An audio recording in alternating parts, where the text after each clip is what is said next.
back to my channel Vanshika's Life, where I'm sharing bits and pieces about my life. So today's video will be a quite informative video where I will be sharing the process while you're considering to study in UK.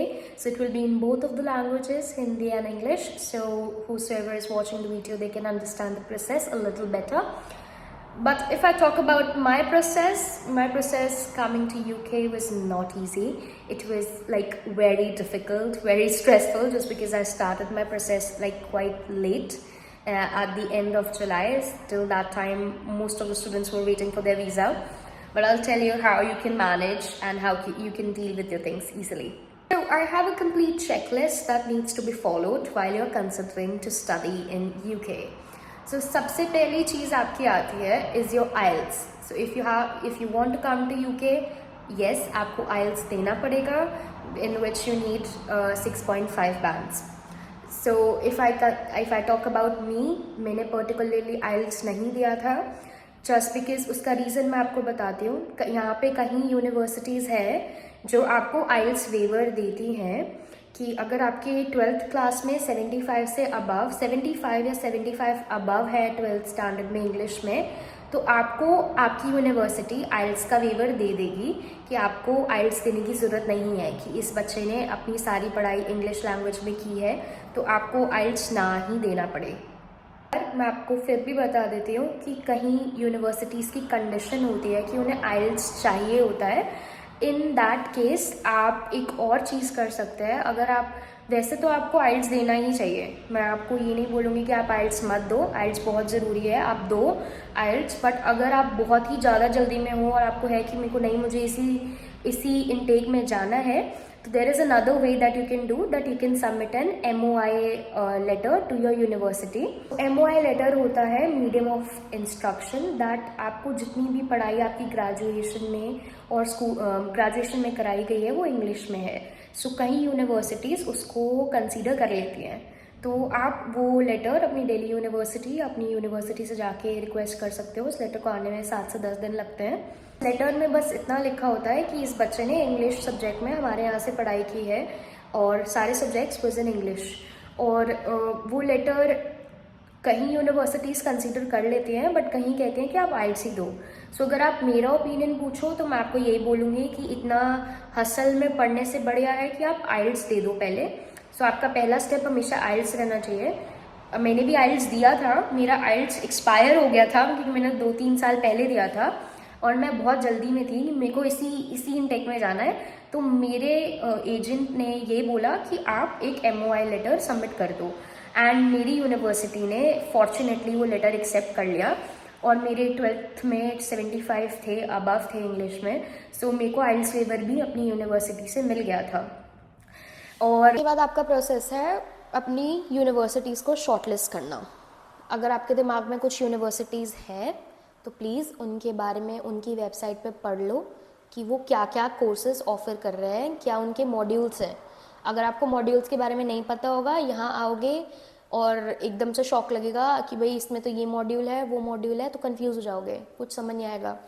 तो पहले से अपनी universities के बारे में अच्छे से जान लो.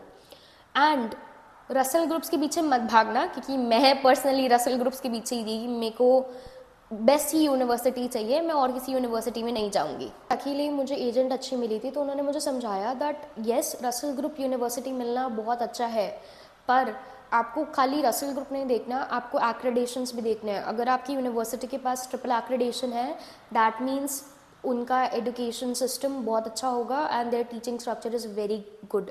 सो ऐसी यूनिवर्सिटी को ढूंढना जिनके पास ट्रिपल एक्रेडिशन हो और जो उनका, अगर वो रसल ग्रुप में फॉल करती हैं then it's amazing. And if अगर आप ऐसी यूनिवर्सिटी में जा रहे हो जिनके पास ट्रिपल एक्रेडिशन नहीं है, they are not recognised enough, then आपको शायद जॉब्स पाने में आगे जाके दिक्कत हो सकती है. So I am not aware of it just because अभी मैंने जॉब्स के लिए भी सर्च नहीं किया. I am doing my masters. So अभी जॉब मार्केट का I don't have any idea. But yes, अगर आपके पास अच्छी जगह से डिग्री नहीं होगी तो एज़ हम इंडिया में भी बोलते हैं कि आपको जॉब पाने में दिक्कत होती है. यूनी शॉर्ट लिस्ट करने के बाद आपका स्टेप है ऑफ़र लेटर मंगाना. ऑफ़र लेटर में आपका 10th 11th 12th का मार्कशीट मांगेंगे, आपकी SOP मांगेंगे, ये बेसिक चीज़ें they ask from you. But at the time you are submitting these documents, please remember that you are writing your SOP on your own, ना कि आप किसी से लिखवा कर वो दे रहे हो. Just because SOP actually reflects you that why you particularly wanted to choose this course. So एक रफ SOP लिखो यार कि मुझे मार्केटिंग क्यों करनी है या मुझे फाइनेंस क्यों करना है, एंड उसके बाद फिर वो अपने एजेंट को दे दो, वो अपनी जगह अपनी तरीके से उसको मोल्ड कर लेंगे कि अगर उन्हें कुछ ऊपर नीचे डालना है उसमें वो डाल के आपके SOP तैयार करके यूनी को भेज देंगे. वो आपका मोटिव पढ़ना चाहते हैं कि आप यहाँ पे क्यों आना चाहते हो और यही यूनिवर्सिटी में क्यों आना चाहते हो. इसके बाद आप वेट करो कि आपका ऑफर लेटर कब तक आएगा. कहीं यूनी 14 डेज़ लगाती हैं, कहीं 3 वीक्स भी लगा देती हैं और कहीं जल्दी भी दे देती हैं. तो मेरा विद इन 14 डेज़ आ गया था. सो मेरे ग्रेजुएशन के रिज़ल्ट आने से पहले पहले मेरे हाथ में आई गेस 8 या 9 ऑफ़र लेटर्स थे, जिसमें से I had offers from Russell groups and I had offers from other what you call mid rated universities से मेरे पास ऑफ़र लेटर था.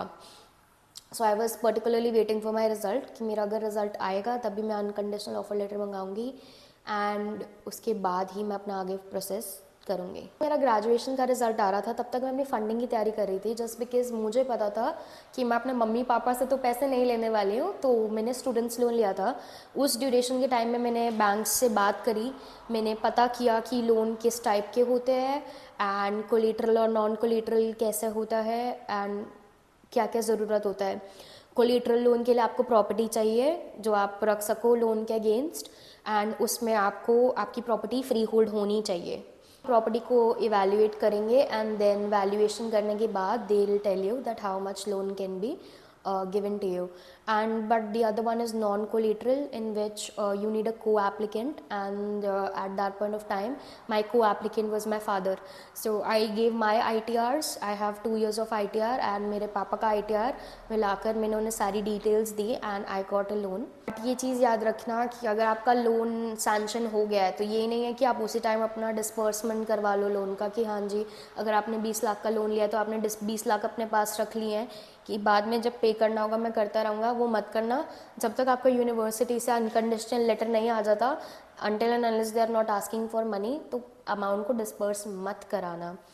तो मैंने अमाउंट को डिस्पर्स नहीं करवाया था. मेरे पास सैंक्शन लेटर था और वो सैंक्शन लेटर आगे जाके वीज़ा प्रोसेस में चल जाता है. And that point of time मेरे को अनकंडीशनल लेटर आ गया था मेरी यूनिवर्सिटी से. तो उस अनकंडीशनल लेटर में कंडीशन थी that you have to pay 5,000 pounds to the university. And luckily I did some saving while I was working. So मेरी सेविंग से मैंने वो फंड भर दिया of 5 lakh rupees. It was around 6 lakh just because उस समय एक्सचेंज रेट 112 था. तो येस वो इस 6 लाख रुपए पड़े मुझे. 5,000 पाउंड्स का डिपॉजिट मैंने अपनी यूनिवर्सिटी को करा. मेरा अनकंडीशनल आया, मैंने फ़ीस पे करी. फ़ीस पे करते टाइम एक चीज़ याद रखना, बेटर है कि फॉरेक्स के थ्रू करवा लो तो 1-2 दिन में पेमेंट पहुंच जाएगी यूनिवर्सिटी के पास. पर अगर बैंक के थ्रू जाते हो तो लंबा प्रोसेस है, बैंक टाइम लेता है क्योंकि यहाँ का बैंक फिर वहाँ के बैंक को भेजेगा और फिर वहाँ का बैंक फिर उसको ऑथराइज़ करेगा, यूनिवर्सिटी के पास जाएगा. लंबा प्रोसेस है. सीधा सीधा जाओ फॉरेक्स वालों के पास, उन्हें डिटेल्स दो, बैंक अकाउंट डिटेल्स यूनिवर्सिटी की, वो सीधा उनके बैंक में डाल देंगे और 1-2 दिन में आप काम से फ्री हो जाओगे पेमेंट के.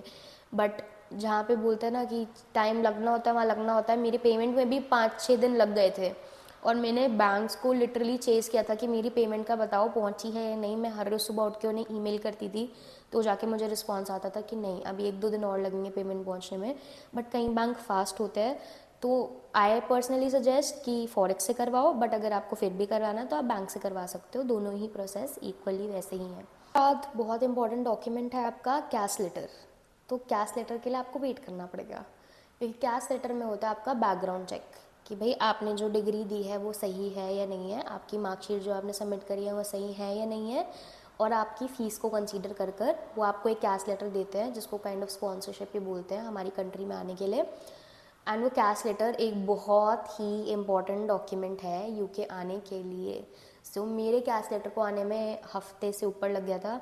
उसमें मैं यूनिवर्सिटी को हर रोज़ ईमेल करती थी क्योंकि मेरा प्रोसेस ऑलरेडी बहुत डिले था. तो मैं यूनिवर्सिटी को बार बार ईमेल करती थी कि भाई मेरे को जल्दी कैश लेटर रिलीज़ करो कि मैं अपना वीज़ा प्रोसेस स्टार्ट कर पाऊँ. तो cash letter is a very important document while you are filing your visa. and but at that point of time I was very stressed, very much worried about my process. At that point of time my agent helped me a lot, so she used to tell me कि okay, calm down, it will take time, ये हो जाएगा, इतनी tension नहीं लो. So thanks to her in this video, and I'll mention her number and the other agent's number in the bio, just because they helped me a lot while this process, just because मैं बहुत ज़्यादा डर जाती हूँ या बोलते बहुत ज़्यादा वरी हो जाती हूँ इन सब चीज़ों को लेके. सो उस चीज़ में शी हेल्प मी अलॉट. उसके बाद आता है आपका कैश लेटर आ गया है, तो बस अब तो आप बस वीज़ा फाइल करने से एक स्टेप पीछे हो. तो अब वीज़ा फाइल करने के लिए आपको 4 डॉक्यूमेंट्स चाहिए. वो है आपका पासपोर्ट, आपका ट्यूबरक्लोसिस का टेस्ट, आपका कैश लेटर और आपका सैंक्शन लेटर. अगर आपका सैंक्शन लेटर लोन का नहीं है तो यू नीड योर 28 डेज़ का बैंक स्टेटमेंट जो आपको सबमिट करनी होती है. ट्यूबरक्लोसिस का टेस्ट कुछ हार्ड एंड फास्ट नहीं है, बुक करवा लो एंड एक ही दिन में आपका टेस्ट सातों बाद आपको रिपोर्ट मिल जाती है. तो टेस्ट का इतना ज़्यादा प्रॉब्लम नहीं है. आपका पासपोर्ट बना ही हुआ है तो कोई दिक्कत नहीं है, क्योंकि आई होप आप बिना पासपोर्ट के लिए अप्लाई नहीं कर रहे हो, क्योंकि पासपोर्ट नहीं होगा nobody will accept you in their country. And last चीज़ आपका है आपका सैंक्शन लेटर. मेरे पास सैंक्शन लेटर था क्योंकि मैंने लोन लिया था. तो इस प्रोसेस को होते होते हो गया था अगस्त end. So 28th of August को I thought of filing my visa. And मेरे को बहुत जल्दी था क्योंकि मेरी क्लासेस 16 सितंबर से स्टार्ट हो रही थी, तो मुझे प्रायोरिटी वीज़ा फाइल करना पड़ा, जिसमें मैंने 60,000 एक्स्ट्रा दिए थे कि मेरा वीज़ा जल्दी आ जाए. पर the things were not going as I wanted. So मैंने अपना वीज़ा अप्लाई किया 28th को, that was Friday, and within 4 days I got a response from them that आपको तो इंटरव्यू देना पड़ेगा. एंड तब जाके मुझे पता लगा नो, UKVI इंटरव्यू लेते हैं. सो 8-9 तारीख तक मुझे पता लग गया था कि मेरा अब होने वाला है UKLA इंटरव्यू. एंड अब मुझे इंटरव्यू की तैयारी करनी है क्योंकि मेरे 20th सितंबर को मेरा इंटरव्यू था एंड मेरे पास करीबन 10 दिन थे तैयारी करने के लिए. उस समय तक मेरा रंग बिल्कुल उड़ा हुआ था, जस्ट बिकॉज मैं बहुत ज़्यादा वरीड थी और मेरे पास टाइम कम था इंटरव्यू की तैयारी करने के लिए. तो मुझे लग रहा था अगर बाय द चांस मैंने इंटरव्यू क्लियर नहीं किया देन क्या होगा. सो बहुत ज़्यादा डरी हुई थी मैं. साइड बाय साइड बहुत सारी चीज़ें दिमाग में चलती है when you are just thinking about something and suddenly आपकी चीज़ ऑन ट्रैक ना जाए.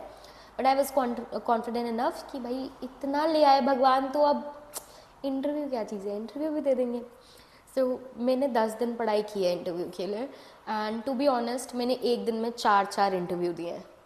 मैं 2 इंटरव्यू अपने भाई को देती थी, 2 इंटरव्यू अपने एजेंट को देती थी हर रोज़. और मेरा भाई इतना पागल था कि वो मेरे 3-3, 4-4, 5-5 बार भी इंटरव्यू लेता था दिन में फॉर द प्रैक्टिस. एंड मेरे इंटरव्यू से पहले मुझे फिंगर टिप्स पे याद था प्रोफेसर्स कौन है, प्रेसिडेंट कौन है, कैपिटल्स क्या है, मेरी यूनिवर्सिटी से related societies, modules. I knew everything and everything was on my finger tips. And in the last 20th of September 1 to 2 was my interview. And मुझे जहाँ तक बताया गया था interview will be conducted for 45 minutes. They'll ask many questions, they'll confuse you, they'll give some expressions to confuse you. So they wanted to test your confidence, how confident you are. और मैं बहुत ज़्यादा डरी हुई थी. But as my parents told me कि बेटा नहीं, अच्छे से देखना है, शांति से पानी वानी पी के दो, अपने ऊपर भरोसा रखो, कॉन्फिडेंट रहो, everything will be good. My interview was dot 21 minutes. And it was at the end I told him that can you please give me the feedback or can you just tell me the result or something, just because my classes are already started. मैंने university से extension ले रखी है, तो आप मुझे बता दो मैं पास हूँ या फेल हूँ. My UKVI was Thomas, I don't know his full name. So he said that I cannot tell you what will be the result for it, but I can tell you I have no complaints from the interview. And जैसे मेरा interview ख़त्म हुआ I actually came straight jumping to my brother कि मेरा interview बहुत बढ़िया गया है और बहुत अच्छा गया था मेरा interview. To be honest questions were on the point, my answers were on the point, I was speaking all the time, it was quite informative. मुझे जहाँ तक लगता है बहुत एडिशनल चीज़ें कवर की, मेरे को जो नॉलेज थी मैंने उसको सब बता दिया, ऐसी ऐसी भी चीज़ें बता दी जो यूनिवर्सिटी से रिलेटेड थी, मैंने लिटरली उसको यूनिवर्सिटी से रिलेटेड एक एक चीज़ बताई है, इवन यूनिवर्सिटी का मेल और फीमेल रेशो कितना है मैंने उसको वो तक बता दिया था कि भाई तुम सब जानो यूनिवर्सिटी के बारे में. And at the end, I was very much satisfied with my interview. And it's time to book your tickets. So मैंने अपनी tickets book करवाई थी एक एजेंसी से. वो मुझे CP में मिले थे जब मैं CP घूमने गई थी, तब मैंने उन्हें वहाँ पे उनकी शॉप है, मैं उनका नंबर बायो में डाल दूँगी. His name is Ishaan Arora. And उन्होंने लिटरली मुझे उन्हें ये बताने की ज़रूरत नहीं पड़ी मेरा बजट इतना है, मुझे ऐसी टिकट चाहिए वैसी टिकट चाहिए. So he is the like best person to contact with, just because उन्होंने मुझे एक टिकट का भेजा कि 3 तारीख को इतने की टिकट है एंड आप बुक करनी है तो आप मेरे को बता दो. It was the perfect price, perfect time, and my flight was amazing. It was British Airways, in which you have 2 meals, and meals were good, food was amazing, flight was amazing, and it was a comfortable flight, and I thank him कि उन्होंने इतनी अच्छी flight मुझे book करके दी. बची थी packing, so I did a lot of shopping. भाई मैंने शॉपिंग बहुत ज़्यादा कर ली थी. मैंने बजट सोचा था कि मैं 2 लाख से ऊपर क्रॉस नहीं करूँगी, बट मेरा 2 लाख टच हो गया था, इंक्लूडिंग माई क्लोथ्स, मेकअप, खाने पीने का सामान एंड कुकर वगैरह सब इंक्लूड करके. उसके ऊपर मैं एक सेपरेट वीडियो बनाऊंगी और अपने इंटरव्यू क्वेश्चंस के ऊपर भी मैं एक सेपरेट वीडियो बनाऊंगी अगर आप इस पर अच्छे लाइक्स और अच्छे कमेंट्स करेंगे. So till then just please don't forget to hit a like and subscribe to my channel. Bye, take care, love you all.